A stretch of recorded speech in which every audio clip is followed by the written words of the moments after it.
Hello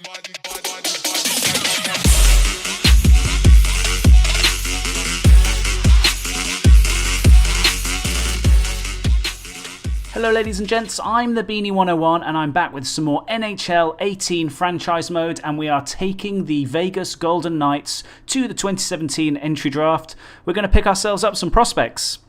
So let's hope we get someone decent.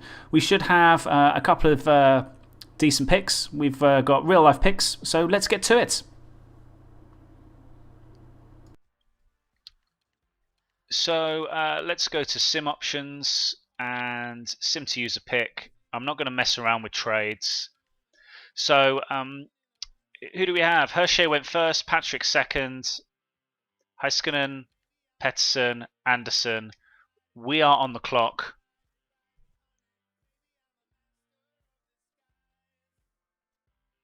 So what options do we have? We have someone like Brandstrom. Would be a good D-man. We do need centres though, so I think I am going to go for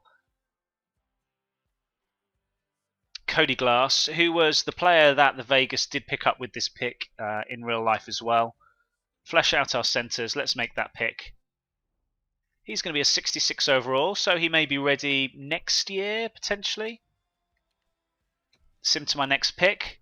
Ah, there's a trade coming in, so they want my 4th round pick for a 4th and a 5th.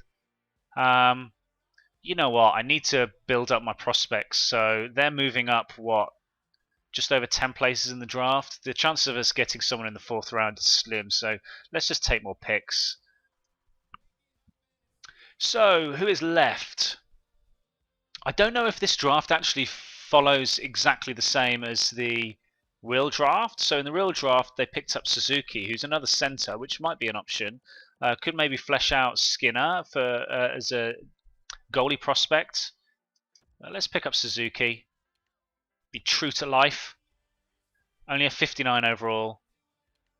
And if I remember rightly, we have a pick here as well. Okay. So, who's up next? Now, who did they pick up? Did they pick up Rasmussen? I mean, that's another centre. I mean, I'm loath to pick up a goalie in the first round because you never know how they're going to turn out. We're short of left wingers. Let's pick up a left winger.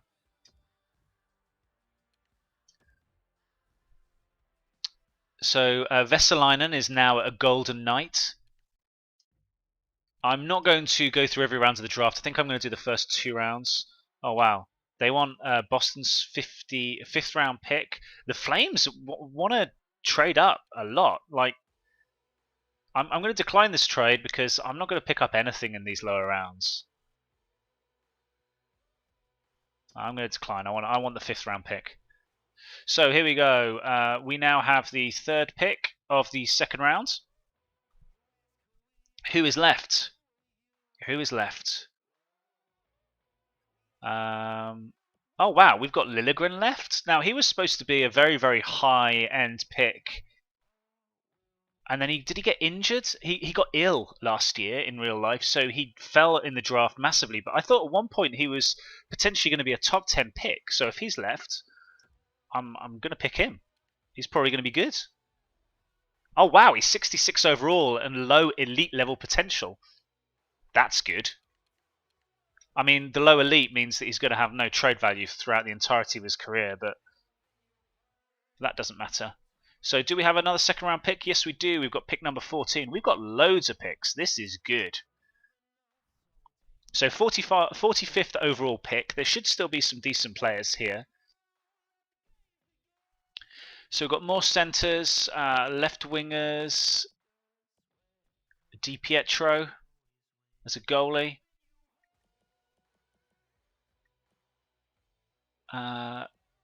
No, we want to go for someone high top 9 potential. Let's go for this dude. 62 overall. Yeah, power forwards. That's all right. Sim to my next pick. If we go into the third round, I'm going to make this pick and then I'm going to sim the rest of the draft.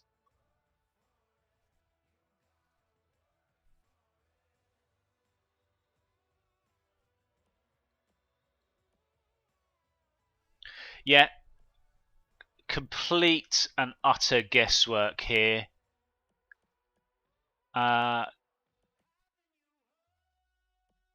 Two-way forward or a sniper. We're probably going to... Actually, I'm going to go for the two-way forwards. You know what? Go for the good old Canadian boy.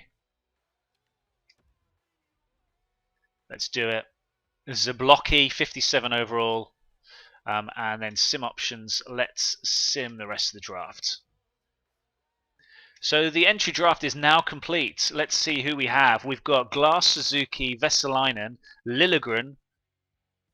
We got some decent picks here. Some decent picks. No one that's necessarily going to be NHL ready this year. So now we're going to re-sign. Who do we need to re-sign? We've got some restricted free agents. I think we deliberately didn't go for many players that were going to be unrestricted free agents, so I don't think we've got too much to worry about this year. Next year we're going to have a load of players that are going to be up for renewal. Yeah, almost all of our offense is going to be up for renewal next year. Okay, so Virchok is actually an unrestricted free agent, and he wants 2.3 million, 79 overall D-man. I mean, that's probably not bad for 3 years. He's 26. Let's see if we can get him for 4.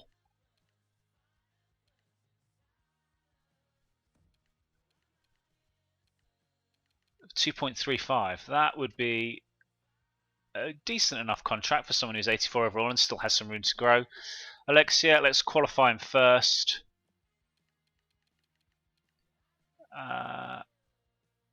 Okay, so all expiring. There we go. So this is what we've got to work with. We don't have much. Pitlick is a UFA as well, really, at 25 years old? Interesting. Oh, he only wants 1.25 million? Alright. I might even drop that a tad. Morrow, let's qualify you. Now remember, we had him up against someone who wanted 2 years at 1 million.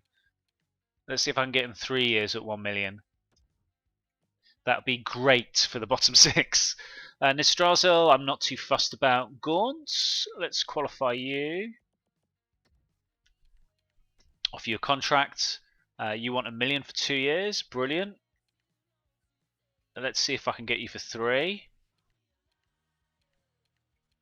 Just over 1 million.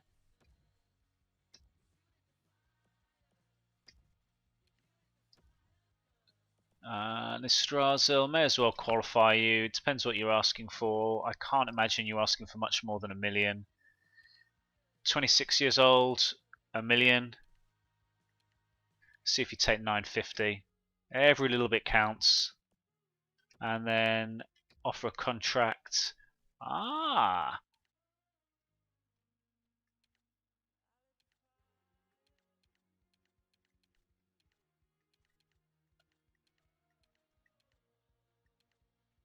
That's 2 years at 0.75 million, 25 years old by that point, so he's going to get plenty of time in the minor leagues. Hopefully he can develop quite nicely over the course of the year. Wants extension. Oh no, interesting. Signed recently, unsigned. So who do we have that's unsigned?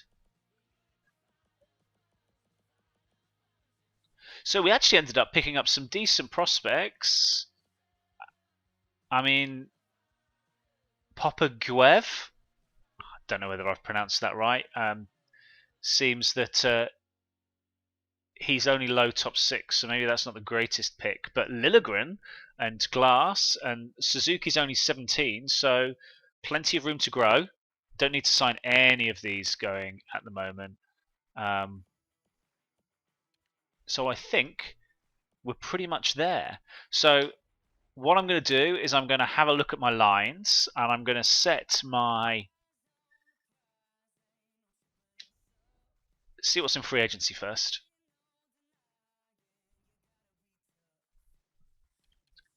So let's see who signs. Hopefully we get everyone saying, yeah, I'll be delighted to play for the Vegas Knights. Morrow accepts. Virchok has rejected. He wants to test out free agency. Okay, Pitlick.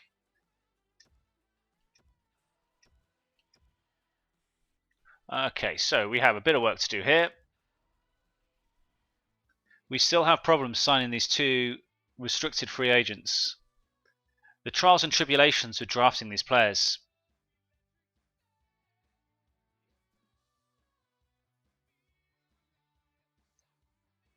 I mean, the reality is that Virchok, I mean, Colorado weren't offering much else. Not Colorado. Where did we pick him up from? Ottawa?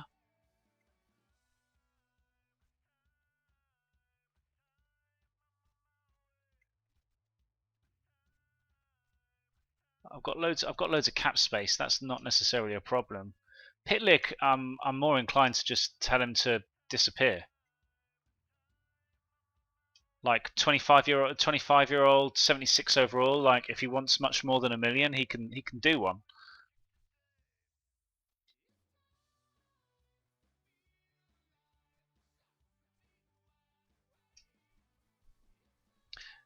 They're both rejecting. Fine, sod them. Let's sim to free agency. So we've lost a couple of players to free agency that I thought we would be able to re-sign, but they were unrestricted free agents rather than restricted free agents. Wow, Niederreiter is available and up for grabs. He is a restricted free agent though, and Venberg as well. So let's go to the UFAs. So who do we have? We have players all wanting a lot of money. All wanting a lot of money. Jared Cohen might not want much. See, Virchok is still probably a good option for most teams.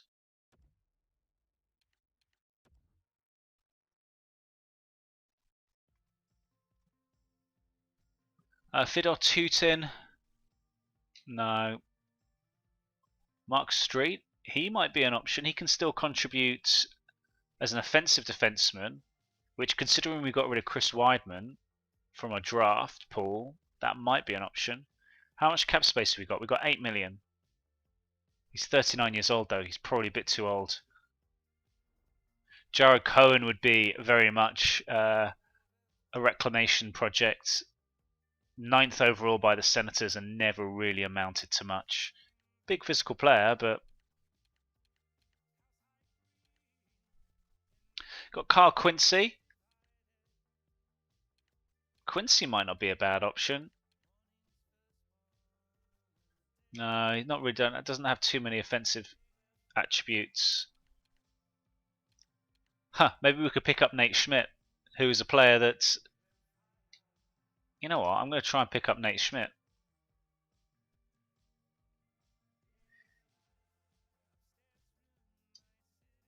If he accepts a contract that is less than what I offered Virchok, then I will be a happy man.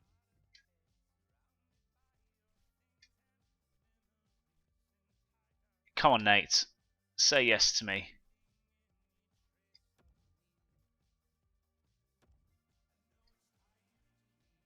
Yes, Nate Schmidt is happy to accept our offer. Okay, so we have a trade offer. Got David Perron for a 2nd and a 3rd round pick next year. No, I'm not going to be taking trades like that. What I do want to do though is is there any way that I can manage my lines?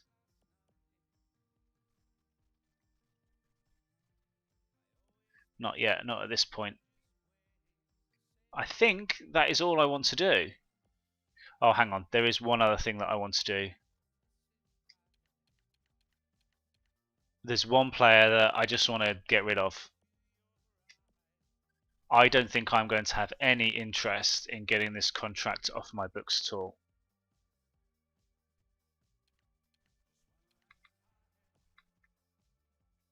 And that is, where is he? Oh, Clarkson. He's down in the AHL anyway. So he's not counting against the cap regardless. All right, fine. He can rot in the AHL for however many years. Wow, we've got a lot of decent players in the AHL. Yeah, we're gonna have to look at that.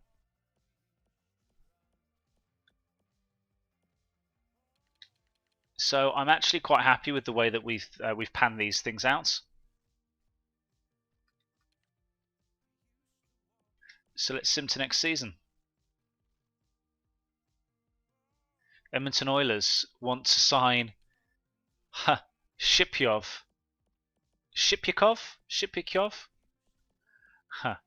For a first round pick in 2018. Now, the Oilers are going to be competitive next year, so that first round pick could be low. So I'm going to decline that trade. He is not for sale. Hickey.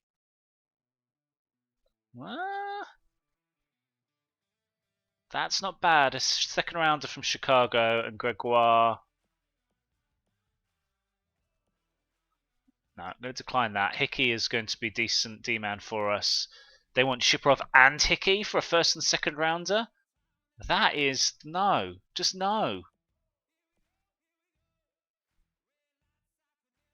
And you know why we're getting all of these trades for picks? It's because we're listed as a rebuilder. Yeah, they want Hickey for a second rounder. No.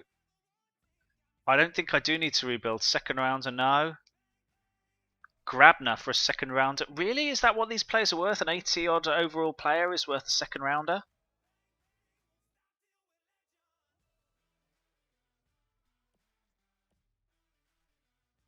I think I can be competitive. Hickey for a second rounder.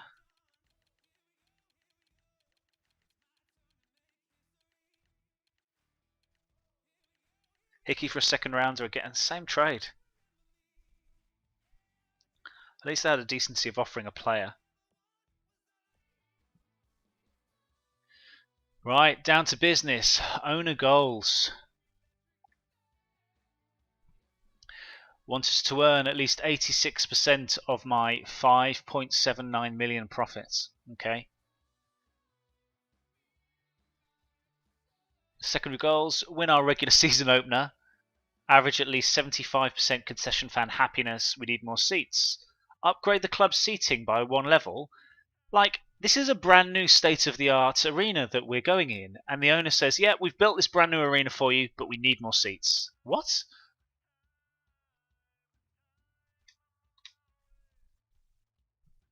Right, let's edit lines.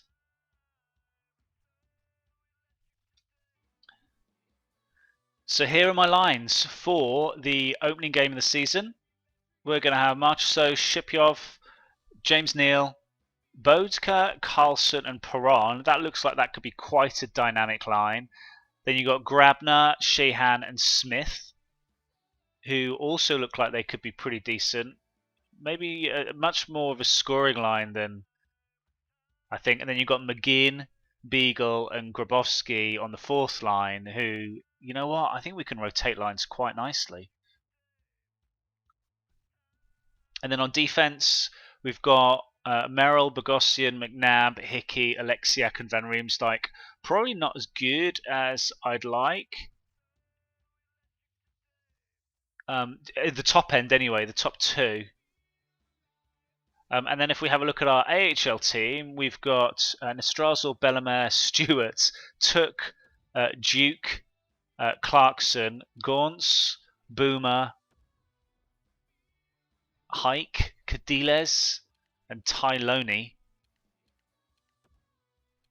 And then on defense, we've got Schmidt and Theodore, Wisniewski, Morrow, Coca, and Vaughan. Scooter Vaughan. That is one hell of a name. I'm liking that name. And then if we have a look at goalies, we've got Hammond as our AHL goalie and Jenica. That's a terrible backup goalie.